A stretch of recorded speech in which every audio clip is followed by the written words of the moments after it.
Welcome to my humble abode, darlings. Come in out of the rain and get comfortable. I have a story to tell you, and I hope you enjoy. If you do, be sure to like, comment, and subscribe. 20,000 Leagues Under the Sea. Chapter 1. The Indian Ocean. We now come to the second part of our journey under the sea. The first ended with the moving scene in the coral cemetery, which left such a deep impression on my mind. Thus, in the midst of this great sea, Captain Nemo's life was passing, even to his grave, which he had prepared in one of its deepest abysses. There was not one of the ocean's monsters could trouble the last sleep of the crew of the Nautilus. Of those friends riveted to each other in death as in life, nor any man neither, had added the captain, still the same fierce, implacable defiance towards human society. I could no longer content myself with the theory which satisfied Conseil. That worthy fellow persisted in seeing in the commander of the Nautilus one of those unknown savants who return mankind contempt for indifference. For him, he was a misunderstood genius who, tired of the Earth's deceptions, had taken refuge in this inaccessible medium, where he might follow his instincts freely. To my mind, this explained but one side of Captain Nemo's character. Indeed, the mystery of that last night during which we had been chained in prison, the sleep, and the precaution so violently taken by the captain of snatching from my eyes the glass I had raised to sweep the horizon, the mortal wound of the man, due to an unaccountable shock of the Nautilus, all put me on a new track. No, Captain Nemo was not satisfied with the shunning man. His formidable apparatus not only suited his instinct of freedom, but perhaps also design of some terrible retaliation. At this moment, nothing is clear to me. I catch but a glimpse of light amidst all the darkness, and I must confine myself to writing as events shall dictate. That day, on the 24th of January, 1868, at noon, the second officer came to take the altitude of the sun. I mounted the platform, lit a cigar, and watched the operation. It seemed to me that the man did not understand French.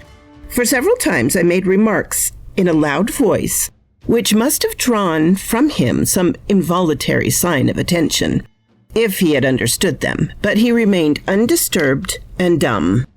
As he was taking observations with the sextant, one of the sailors of the Nautilus, the strong man who had accompanied us on our first submarine excursion to the island of Crespo, came to clean the glasses of the lantern. I examined the fittings of the apparatus, the strength of which was increased 100-fold by lenticular rings placed similar to those in the lighthouse, and which projected their brilliance in a horizontal plane. The electric lamp was combined in such a way as to give its most powerful light. Indeed, it was produced in vacuo, which ensured both its steadiness and its intensity. This vacuum economized the graphite points between which the luminous arc was developed, an important point of economy for Captain Nemo, who could not easily have replaced them, and under these conditions their waste was imperceptible. When the Nautilus was ready to continue its submarine journey, I went down to the saloon. The panel was closed, and the course marked direct west. We were furrowing the waters of the Indian Ocean, a vast liquid plain, with a surface of 1,200,000,000 of acres, and whose waters are so clear and transparent that anyone leaning over them would turn giddy. The Nautilus usually floated between 50 and 100 fathoms deep. We went on so for some days. To anyone but myself, who had a great love for the sea, the hours would have seemed long and monotonous. But the daily walks on the platform, when I steeped myself in the reviving air of the ocean, the sight of the rich waters through the windows of the saloon, the books in the library, the compiling of my memoirs took up all of my time and left me not a moment of ennui or weariness. For some days we saw a great number of aquatic birds, sea mews or gulls. Some were cleverly killed and prepared in a certain way, made very acceptable water game. Among large-winged birds carried a long distance from all lands and resting upon the waves from the fatigue of their flight, I saw some magnificent albatrosses uttering discordant cries like the braying of an ass, and birds belonging to the family of the longwings. As to the fish, they always provoked our admiration when we surprised the secrets of their aquatic life through the open panels. I saw many kinds which I never before had a chance to observe. I shall notice chiefly ostracations peculiar to the Red Sea, the Indian Ocean, and that part which washes the coast of the tropical America. These fishes, like the tortoise, the armadillo, the sea hedgehog, and the crustacea, are protected by a breastplate which is neither chalky nor stone, but real bone. In some it takes the form of a solid triangle, in others of a solid quadrangle. Among the triangular I saw some 1.5 inches in length, with wholesome flesh and a delicious flavor. They are brown at the tail and yellow at the fins, and I recommend their introduction into fresh water, to which a certain number of sea fish easily accustom themselves. I would also mention quadrangle ostracisms having on the back 4 large tubercles, some dotted over with white spots on the lower part of the body, and which may be tamed like birds. Trigons provided with spikes formed by the lengthening of their bony shell, and which, from their strange gruntings, are called sea pigs. Also dromedaries with large humps, in the shape of a cone, whose flesh is very tough and leathery. I now borrow from the daily notes of Master Conseil certain fish of the genus Petrodon peculiar to those seas, with red backs and white chests, which are distinguished by 3 rows of longitudinal filaments, and some electrical, 7 inches long, decked in the liveliest colors. Then, as specimens of other kinds, some ovoids resembling an egg of a dark brown color, marked with white bands and without tails, diodons, real sea porcupines, furnished with spikes and capable of swelling in such a way as to look like cushions bristling with darts. Hippocampi, common to every ocean, with some pegasi with lengthened snouts, which their pectoral fins, being much elongated and formed in the shape of wings, allow, if not to fly, at least to shoot into the air. Pigeon spatulae with tails covered with many rings of shells. Micrognathi with long jaws, an excellent fish, 9 inches long and bright with the most agreeable colors. Pale-colored calymophores with rugged heads and plenty of chaedonts with long and tubular muscles, which kill insects by shooting them, as far from an air gun with a single drop of water. These we may call flycatchers of the sea.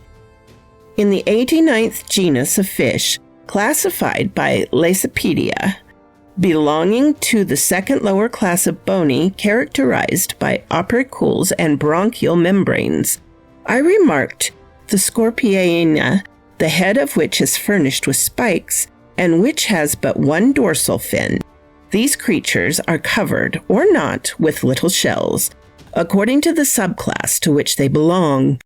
The second subclass gives us specimens of didactyls 14 or 15 inches in length, with yellow rays, and heads of the most fantastic appearance. As to the first subclass, it gives several specimens of that singular-looking fish, appropriately called a sea frog, with a large head, sometimes pierced with holes, sometimes swollen with protuberances, bristling with spikes and covered with tubercles. It has irregular and hideous horns. Its body and tail are covered with callocytes. Its stings make a dangerous wound. It is both repugnant and horrible to look at.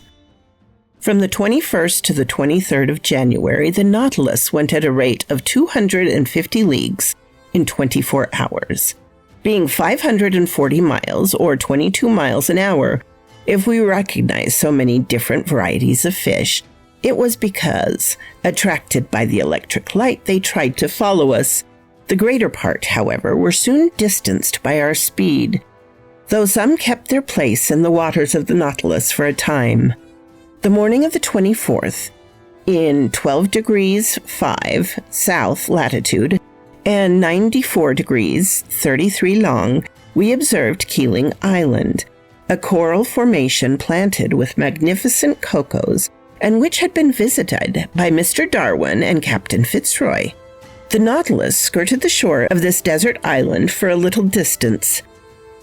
Its nets brought up numerous specimens of polypi and curious shells of molluscula, some precious productions of the species of Delphiniae enriched the treasures of Captain Nemo, to which I added an Astrea punctifera, a kind of parasite polypus often found fixed to a shell. Soon Keeling Island disappeared from the horizon, and our course was directed to the northwest in the direction of the Indian Peninsula. From Keeling Island on our course was slower and more variable, often taking us into great depths. Several times they made use of the inclined plane, which certain internal levels placed ubiquitously to the waterline. In that way we went about 2 miles, but without ever obtaining the greatest depth of the Indian Sea, which sounding of 7,000 fathoms had never reached.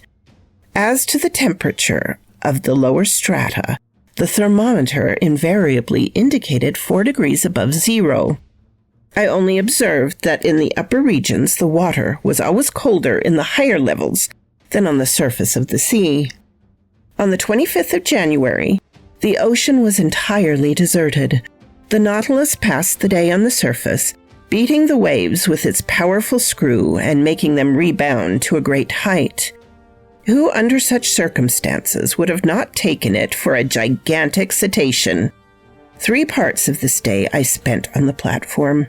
I watched the sea, nothing on the horizon, till about 4 o'clock. A steamer running west on our counter, her masts were visible for an instant, but she could not see the Nautilus being too low in the water. I fancied that this steamboat belonged to the P.O. Company, which runs from Ceylon to Sydney, touching at King George Point and Melbourne.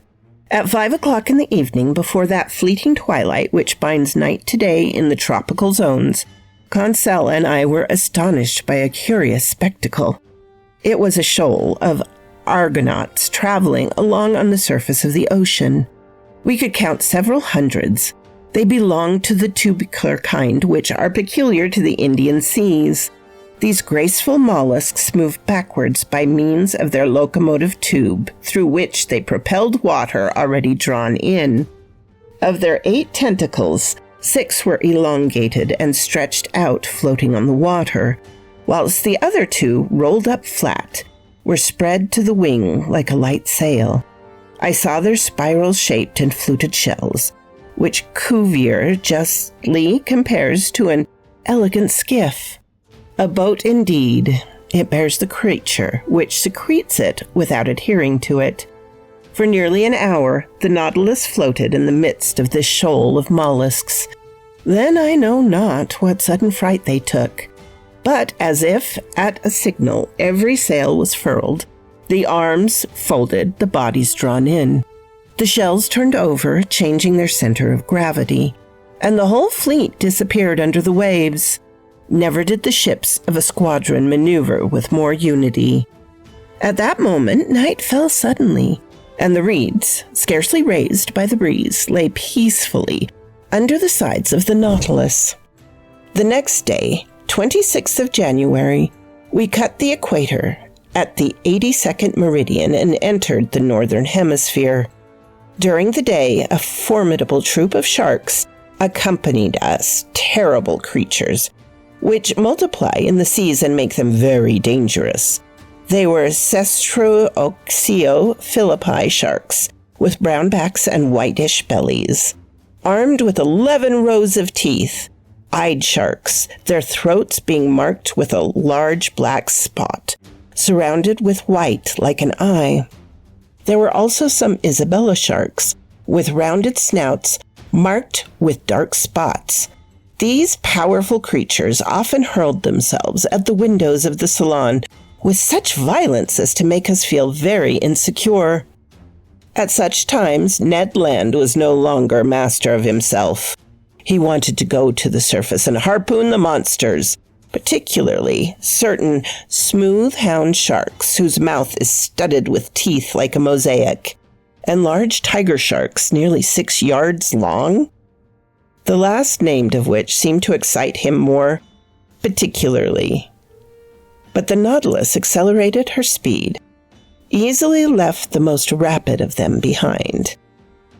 The 27th of January, at the entrance of the vast Bay of Bengal, we met repeatedly a forbidding spectacle, dead bodies floating on the surface of the water. They were the dead of the Indian villages, carried by the Ganges to the level of the sea, and which the vultures, the only undertakers of the country, had not been able to devour. But the sharks did not fail to help them at their funeral work.